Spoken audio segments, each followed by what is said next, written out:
So hi everyone, as you know that Kendriya Vidyalaya के interview जो है वो सब ड्यू है and soon you all are going to face the interview panel. So I know that there is a lot of confusion in your head कि इस समय पे क्या करना चाहिए, कैसे प्रिपेयर करना चाहिए, we should go for the coachings और not, and what will actually work, और most importantly what are the expectations of the panel board from you. So जब मैं ये वीडियो बनाने बैठ रही थी तो I too was confuse because I was seeing that there are lot of already made content on it. काफ़ी सारा कंटेंट ऑलरेडी बना दिया गया है जिसमें काफ़ी सारी चीज़ें सही भी हैं बट कुछ मिथ्स भी हैं. So ignoring the myths, let's talk about the thing that actually work for an interview. अब इंटरव्यू देने के लिए दो तरीके के लोग जाते हैं. पहला वो जिसका एक्सपीरियंस काफ़ी कम है, काफ़ी ज़ीरो है. दूसरे वो लोग जिन्होंने कुछ एक्सपीरियंस गेन किया है. So let's talk about those जिनका बिल्कुल भी टीचिंग एक्सपीरियंस नहीं है, they are fresher. They can be two type of people जो किसी और एग्जाम के लिए प्रिपेयर कर रहे थे but now they landed into teaching. Second वो है जो बिल्कुल फ्रेशर हैं जिनकी डाइट लास्ट ईयर कंप्लीट हुई है. तो अब ऐसे वाले बच्चों के लिए सबसे इंपॉर्टेंट चीज़ जो होती है वो होती है अपना कॉन्फिडेंस बिल्ड करना और टीचिंग एक्सपीरियंस गेन करना.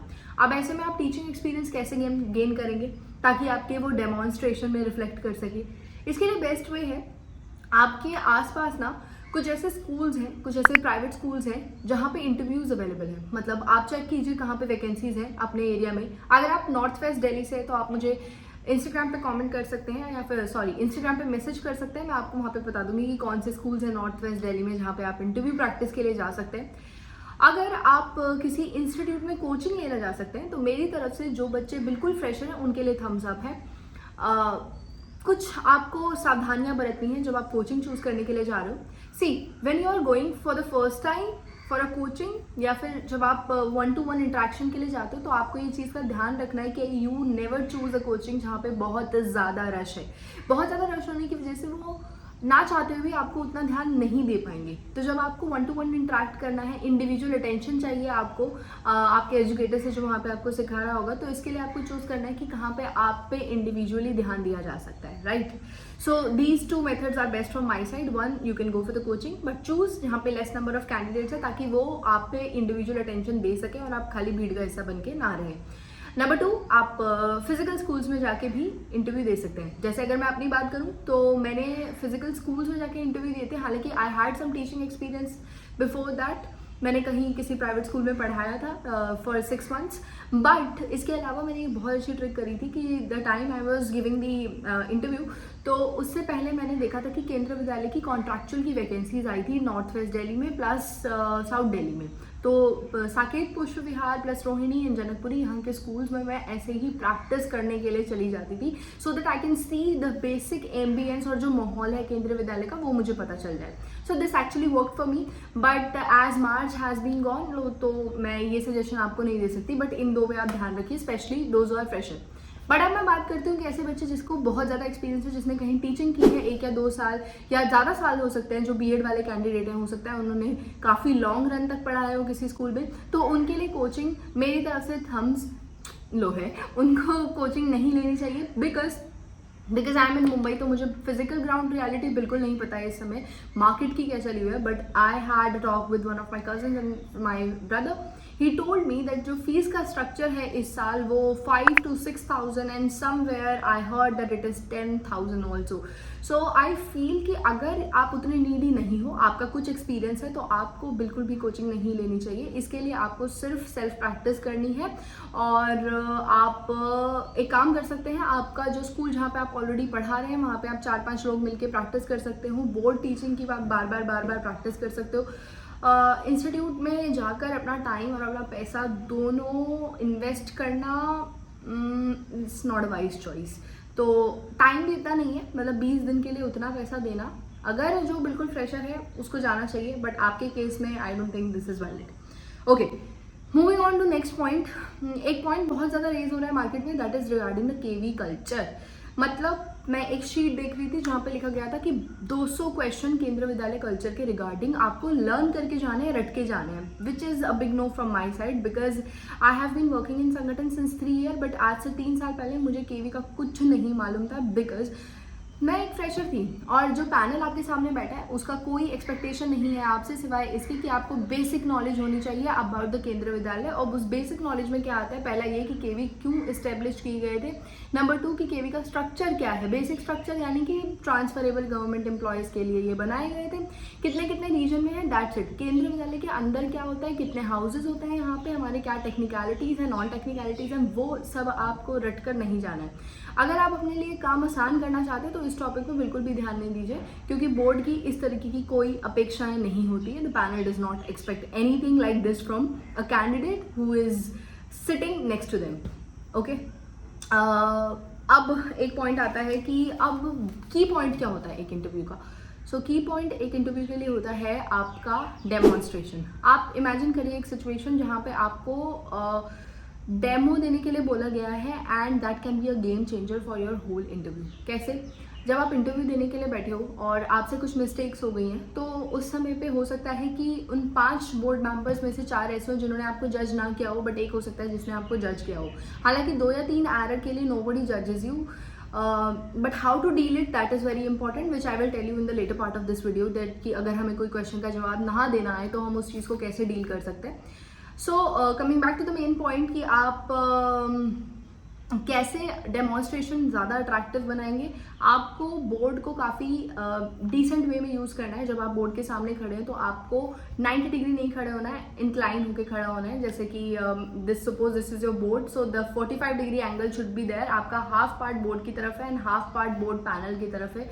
जाते ही आपको बोर्ड पे कुछ नहीं लिखना है, आपको ऐसा माहौल बनाना है that you are a very interactive teacher. आपको किसी भी एक्टिविटी, किसी पोएम या किसी गाने के साथ में उस टॉपिक को इंट्रोड्यूस करना है। फॉर एग्जांपल, अगर आपको पैरामीटर पढ़ाने के लिए बोला गया है तो आप जाते ही पैरामीटर नहीं बता सकते कि hi everyone, good morning and today we are going to read parameter. Wrong.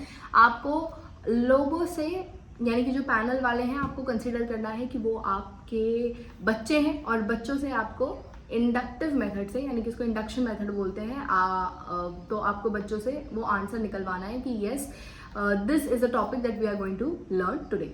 Okay, अब बारी आती है कि क्या हमें टीचिंग एड लेके जाना चाहिए डेमोन्स्ट्रेशन पे। So taking it very short, teaching add ले जाने की कोई ज़रूरत नहीं है, क्योंकि वो काफ़ी ज़्यादा ओवर ड्रामेटिक लगता है। अगर आप टीचिंग एड भी लेके जा रहे हो और आपके पास अपने डॉक्यूमेंट्स भी होते हैं जो आप वेरिफिकेशन के लिए लेके जाते हो, एक परफॉर्मा होता है जो आप उनके पास लेके जाते हो।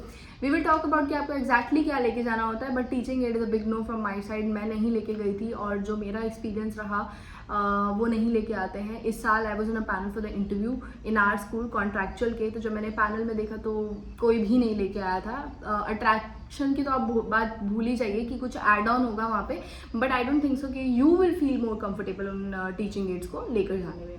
अब इम्पॉर्टेंट होता है कि एक आपकी ना को करिकुलर एक्टिविटीज़ जो आपने की होती है लाइफ टाइम, जो आपने अपने इंटर स्कूल या फिर हायर सेकेंडरी में किया होता है या फिर कॉलेज टाइम में, बीएड टाइम में, डीएलएड टाइम में, कुछ स्टेट लेवल पे या नेशनल लेवल पे या डिस्ट्रिक्ट लेवल पे, कहीं पे भी अगर आपके कुछ बेसिक अचीवमेंट है और अगर उसके सर्टिफिकेट्स आपके पास हैं तो वो आप ज़रूर लेके जाएं। That's a big yes from my side. मैं भी लेके गई थी। ये कैसे काम करता है कि जब आप इस तरीके का कोई सर्टिफिकेट प्रेजेंट करते हो बोर्ड के सामने तो उनको ये लगता है कि यार ये अपार्ट फ्रॉम करिकुलर एक्टिविटीज़, यानी कि ये स्कोलास्टिक प्लस को स्कोलास्टिक टाइप ऑफ पर्सन है, which will be really very useful for the संगठन। क्योंकि केंद्रीय विद्यालय का जो स्ट्रक्चर है वो एक इंटीग्रेटेड स्ट्रक्चर है जहाँ पे पढ़ाई के साथ साथ एक्टिविटीज़ पे भी पूरा ध्यान दिया जाता है। तो वो boys, if you are listening to me, अगर आपका स्पोर्ट्स में अच्छा बैकग्राउंड है तो आप वहाँ पे उसको हाईलाइट कीजिए। जब आप परफॉर्मा भरेंगे, जिसके लिए I will make a different video, जब आप परफॉर्मा भरेंगे तो परफॉर्मा में नीचे एक कॉलम होता है स्पेशल अचीवमेंट्स, उसके अंदर आप लोगों को डालना है। ये परफॉर्मा जो मैं डिस्प्ले कर रही हूँ बोर्ड पे, ये जो है ये है कॉन्ट्रैक्चुअल इंटरव्यू जो हुए थे हमारे, ये परफॉर्मा वैसा था। कुछ ऐसा ही सिमिलर परफॉर्मा, बट वो थोड़ा सा ज़्यादा एक्सपैंडेड होता है, आपको मिलेगा, जिसको आपको स्पेशल अचीवमेंट में काफ़ी हाईलाइटेड वे में लिखना है अगर आपने कुछ स्पेशली अचीव किया है तो। ये कैसे बेनिफिशियल होगा? जब इंटरव्यूअर उसको पढ़ेगा, he will find for example this is a proforma and he reads it, then he will be little bit surprise to see कि yes this is something different, and वो उससे रिलेटेड क्वेश्चंस आपसे पूछने लगेगा, तो interview की direction उस तरफ हो जाएगी जिस तरफ आप चाहते हैं। So demo and these two things are good to go thing, और ये आपके इंटरव्यू को एक 4 चांद लगाने का काम कर सकते हैं। बाकी टीचिंग एड और ये सब ले जाने की ज़रूरत नहीं है, कुछ रट्टा मार के जाने की ज़रूरत नहीं है। बहुत सारे सी मैं इसको काफ़ी डिफरेंट वे में लेती हूँ. कुछ ऐसे लोग होते हैं जिनको लर्न करके जवाब देना काफ़ी अच्छा लगता है, बट दैट नेवर वर्क्स, क्योंकि उसमें एक आर्टिफिशियलनेस यानी कि आप बनावटी तौर पर जवाब दे रहे हो वो काफ़ी दिख जाता है. But you have to be really very natural and you have to be genuine when you are sitting in front of them. अब बात आती है, अगर कुछ ऐसा सवाल पूछ लिया गया जिसका आंसर हमें नहीं आता तो हमें कैसे रिएक्ट करना चाहिए. फॉर एग्जाम्पल आपको किसी सवाल का आंसर पूरी तरीके से नहीं आता तो आई सजेस्ट कि you just say that I don't know, and I always say कि I don't know is also an answer in any sort of interview. मुझे नहीं आता ये भी एक तरीके का आंसर होता है. तो आपको कुछ नहीं करना है, बस ऐसे हम्बली जवाब देना है कि sir I really have no clue about it, I read it somewhere but right now I am not able to express, so I will go back and read about it. या फिर आप उनसे बोल सकते हैं that you might tell me, but you might tell me never works. I'll go back and read about me.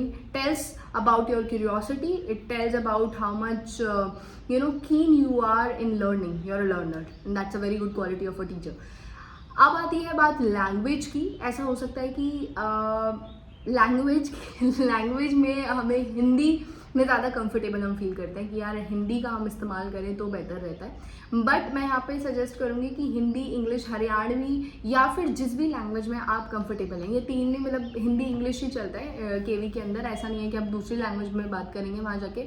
But if you are not comfortable in English, it is not necessary कि आपको बिल्कुल तेज English बोलनी है, and only then they will be surprised. इस myth को तोड़ने के लिए मैंने पॉडकास्ट रिकॉर्ड किए हैं आप सभी के लिए, 3 लोगों के, और तीनों ने ही हिंदी में इंटरव्यू दिया था and they scored really well. Priyanka Rai है उनमें से एक मेरी दोस्त, एक मेरा दोस्त है Sumit Parashar, you will meet him. वो टिपिकल हिंदी बैकग्राउंड से है, but how they scored really well in interview.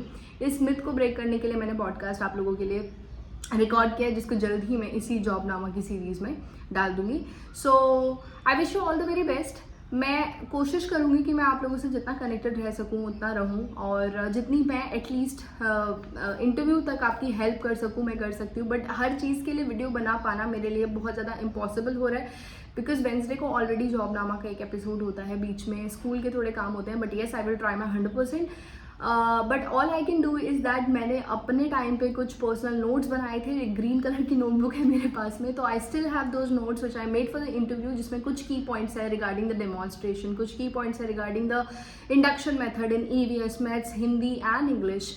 सो अगर आप चाहते हैं कि मैं आपको 1-to-1 गाइड करूँ या 1-to-1 हेल्प करूँ, so this is my Instagram ID that you can see on the screen. आप मुझे DM कर सकते हैं. वेंसडे को छोड़ के मैं कोशिश करूँगी कि मैं आपके हर क्वेश्चन को रिप्लाई कर सकूँ, बिकॉज मैं ये समझती हूँ कि वीडियो देख लेने से भी सारे डाउट्स क्लियर नहीं होते हैं. तो जितना मुझसे हो सकेगा कि मैं आपसे इंडिविजुअली कॉन्टैक्ट करने की कोशिश करूँगी, एंड कॉन्टैक्ट करने का सिर्फ एक ही मेथड है, that's my Instagram ID. So this was your host Ritika Sharma. I'll meet you in the next video, and next video is nothing for KV students. It is the podcast. Till then, stay safe and keep learning, and don't worry, you guys are gonna rock. Bye bye.